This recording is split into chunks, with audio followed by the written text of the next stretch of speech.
Assalamualaikum warahmatullahi wabarakatuh. Perkenalkan, nama saya Arena Santika, mahasiswa Universitas Negeri Padang, jurusan Pendidikan Sosiologi. Ini kita akan belajar melalui sebuah video belajar yang saya buat berhubung dengan adanya COVID-19 saat sekarang ini. Jadi semua kegiatan proses belajar mengajar itu dilakukan secara daring atau online, dimulai dari tingkat TK, SD, SMA, hingga perguruan tinggi. Langsung saja pada pertemuan kali ini kita akan belajar sosiologi pada materi interaksi sosial. Interaksi sosial ini terdapat pada KD 3.2 di kelas 7 sekolah menengah pertama. Dan tujuan pembelajaran kita hari ini ialah siswa itu harus dapat dan mampu memahami serta menyimpulkan apa yang dimaksud dengan interaksi sosial. Kita akan belajar interaksi sosial. Yang kita akan pelajari ada 3. Yang pertama itu pengertian interaksi sosial, yang kedua ciri-ciri interaksi sosial, dan yang ketiga syarat-syarat terjadinya interaksi sosial. Sebelum kita mulai pembelajaran hari ini, Anda semua harus tahu dulu apa itu interaksi sosial. Yang dimaksud dengan interaksi sosial ini ialah hubungan antara manusia dengan manusia yang bersifat dinamis, yang artinya interaksi sosial itu terjadi selama berlangsungnya umur manusia dan selama manusia itu tinggal dengan masyarakat. Begitu karena interaksi sosial dapat memenuhi kebutuhan manusia sebagai makhluk sosial atau makhluk yang tidak dapat hidup sendiri dan makhluk yang tidak dapat memenuhi kebutuhannya sendiri. Jadi Anda semua, interaksi sosial itu adalah hubungan timbal balik yang terjadi antara manusia dengan manusia yang terwujud dalam aksi dan reaksi. Di sini perlu kita garis bawahi, aksi dan reaksi ini terdapat dalam interaksi sosial. Contohnya saja seperti ketika seorang guru mengajar di depan kelas dan guru tersebut bertanya kepada murid-muridnya, lalu murid-muridnya itu menjawab, itu disebut dengan aksi dan reaksi. Hal yang dilakukan oleh seorang guru bertanya itu adalah aksi, sedangkan hal yang dilakukan oleh murid yang menjawab itu adalah reaksi. Tapi jika ada telepon masuk dan itu tidak kita angkat, itu tidak bisa dikatakan interaksi sosial karena itu tersebut tidak termasuk dalam aksi dan reaksi. Jadi sudah paham ya Anda semua apa yang dimaksud dengan interaksi sosial? Yang seperti Ibu katakan tadi, interaksi sosial itu adalah hubungan timbal balik antara manusia dengan manusia yang terwujud dalam aksi dan reaksi. Selanjutnya, kita akan membahas pengertian interaksi sosial menurut para ahli. Di sini, Ibu menuliskan 2 para ahli yang akan kita jelaskan pada pertemuan kali ini. Yang pertama itu ada Surjono Sukanto. Menurut Surjono Sukanto, interaksi sosial itu adalah proses sosial tentang bagaimana cara berhubungan yang bisa dilihat dari jika individu dan kelompok saling bertemu lalu menentukan sistem dan hubungan sosialnya.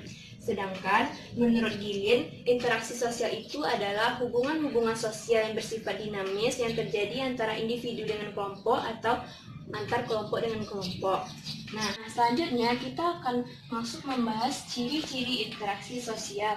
Di sini ciri-ciri interaksi sosial itu terdiri di atas 4 bagian. Yang pertama itu ciri-cirinya pelaku minimal 2 orang. Contohnya saja seperti kamu dengan teman kamu, itu merupakan interaksi sosial. Karena tadi seperti yang kita bicarakan tadi bahwa konsep interaksi sosial itu ialah hubungan timbal balik yang terwujud dalam aksi dan reaksi. Karena antara kamu dengan teman kamu itu bisa menimbulkan aksi dan reaksi. Jika kalau kita sedang sendiri, itu tidak dapat dikatakan interaksi sosial karena kita sedang tidak berhubungan dengan orang lain. Interaksi sosial ini juga bisa dilakukan oleh banyak orang. Contohnya seperti guru dan murid yang berada dalam kelas. Itu merupakan contoh interaksi sosial antara individu dengan kelompok. Di sini interaksi sosial juga bisa dilakukan oleh kelompok besar dengan kelompok besar. Contohnya seperti pertandingan bola futsal antara kelas 7A dengan kelas 7B. Itu merupakan contoh dari interaksi sosial, yaitu hubungan antara kelompok dengan kelompok. Anak-anak, selanjutnya ciri-ciri interaksi sosial yang kedua yaitu memiliki simbol. Simbol itu seperti apa?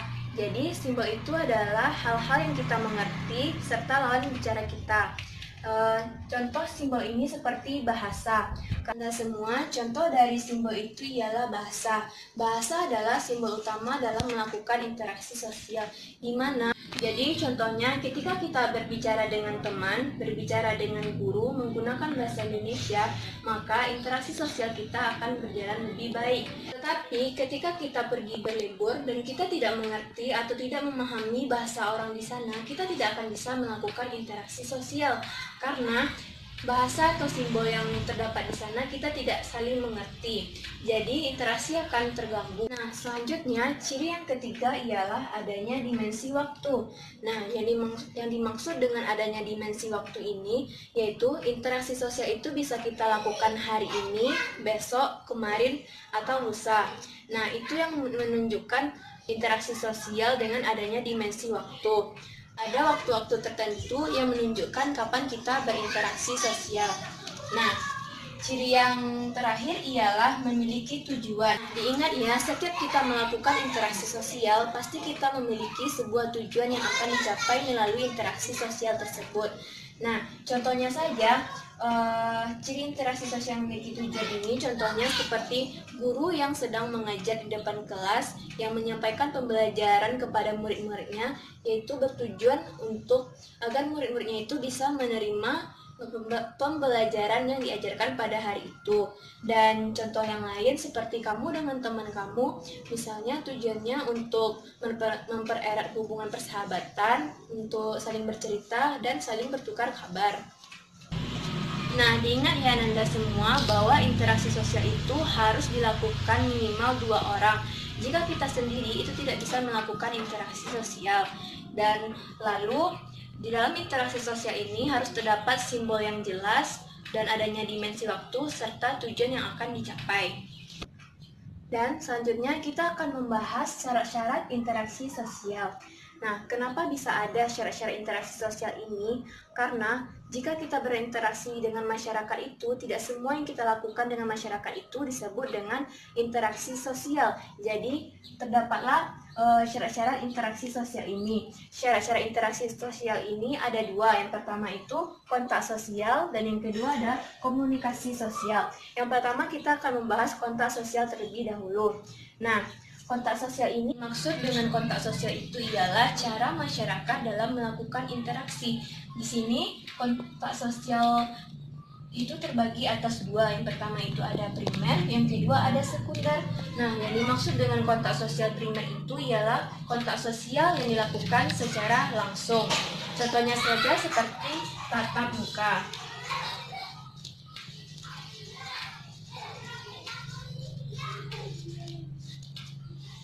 Nah, contohnya ketika kita mengobrol dengan orang tua di rumah dan adik atau kakak kita yang berada di rumah, itu merupakan contoh dari kontak sosial primer, yaitu tatap muka yang dilakukan secara langsung. Yang kedua itu ada sekunder.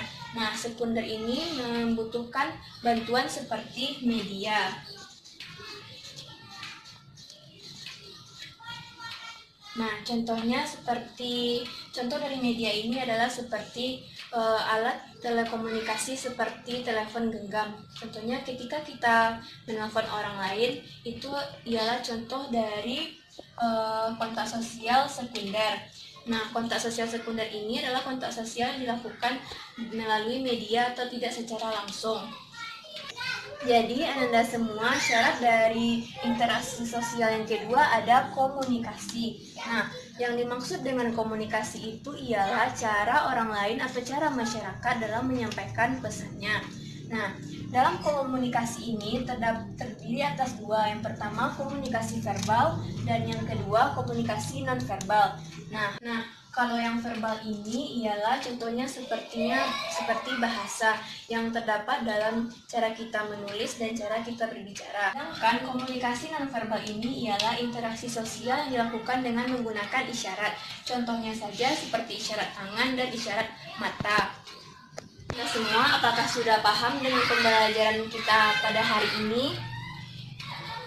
Nah, jika ada yang belum paham, Ibu akan menjelaskan secara singkat lagi apa yang dimaksud dengan interaksi sosial. Nah, di sini pengertian interaksi sosial itu ialah hubungan timbal balik antara manusia dengan manusia yang terwujud dalam aksi dan reaksi. Karena aksi dan reaksi ini sangat penting dalam interaksi sosial.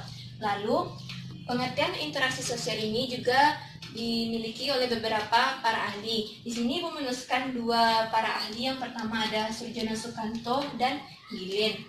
Lalu masuk dengan ciri-ciri interaksi sosial. Ciri-ciri interaksi sosial itu terdapat 4. Yang pertama perlu kita ingat, ciri interaksi sosial itu harus memiliki pelaku minimal 2 orang. Lalu memiliki simbol itu seperti bahasa yang bisa kita mengerti dengan lawan bicara kita. Dan yang ketiga, adanya dimensi waktu. Nah, dimensi waktu ini seperti yang Ibu jelaskan tadi, interaksi itu bisa kita lakukan hari ini, besok, sekarang, atau lusa. Lalu, ciri yang keempat itu memiliki tujuan. Tujuan itu seperti tujuan yang akan kita capai pada saat kita berinteraksi. Nah, yang terakhir, ada syarat-syarat dari interaksi sosial. Nah, syarat interaksi sosial yang pertama ini yaitu kontak sosial. Lalu yang kedua ada komunikasi sosial. Nah, yang dimaksud dengan kontak sosial itu ialah cara masyarakat melakukan interaksi. Nah, di dalam kontak sosial terdiri lagi menjadi 2. Yang pertama kontak sosial primer, yang kedua kontak sosial sekunder. Nah, yang dimaksud dengan kontak sosial primer ini kontak sosial yang dilakukan secara langsung atau tatap muka, sedangkan yang sekunder ini melalui sebuah bantuan media seperti telepon genggam. Lalu kita masuk dengan syarat interaksi yang kedua, ada komunikasi. Jadi komunikasi itu adalah cara orang lain menyampaikan pesannya. Nah, di dalam syarat interaksi sosial yang komunikasi ini terdiri lagi menjadi 2, ada yang verbal, ada yang non-verbal. Nah, yang dimaksud dengan verbal ini ialah interaksi yang dilakukan dengan menggunakan bahasa atau tulisan. Sedangkan komunikasi yang non-verbal ini yaitu interaksi yang dilakukan melalui isyarat tangan atau mata. Sudah paham ya Anda semua apa yang kita pelajari hari ini tentang interaksi sosial? Nah, semoga ilmu yang kita pelajari hari ini bermanfaat untuk anak-anak Ibu semuanya. Lalu, Ibu ingin anak-anak Ibu membaca buku untuk materi pertemuan kita selanjutnya. Terima kasih. Jika Ibu ada salah kata, mohon maaf. Assalamualaikum warahmatullahi wabarakatuh.